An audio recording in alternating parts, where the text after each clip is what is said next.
Hey everybody, Travis Holzem with Food Forest Abundance, Minnesota.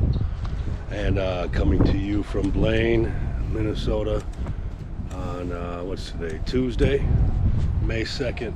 And yesterday I started an herb spiral. I had to leave early because I had to have my garage door fixed in my townhouse and somebody needed to be there.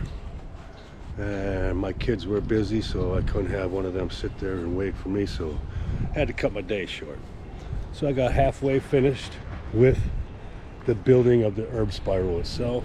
I'm going to turn you around and show you what I got so far and what I got left to do, and we'll go from there.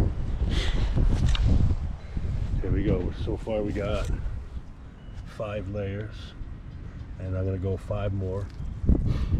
And it should be finished, and then I gotta fill it with some pea gravel for some drainage, and I'm going to add some compost, or just some natural live compost, like twigs and leaves and some logs and stuff. And I'm probably gonna take a walk over here and grab a bunch of that stuff in all this wooded area, see if I can find some stuff over there.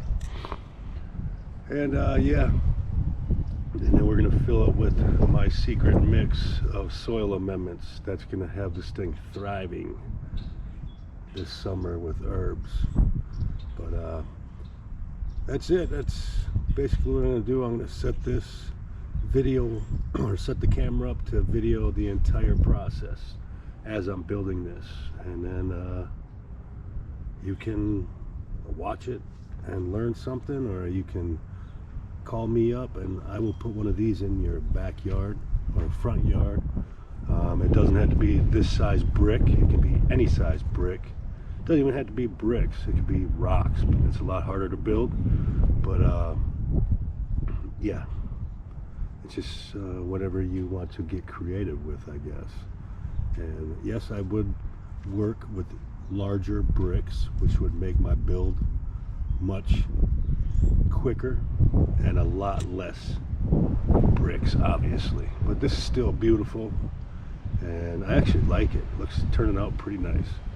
But anyway, I am going to set the video up so you guys can watch this be built. Have an amazing day. Grow food, not lawns, my friends.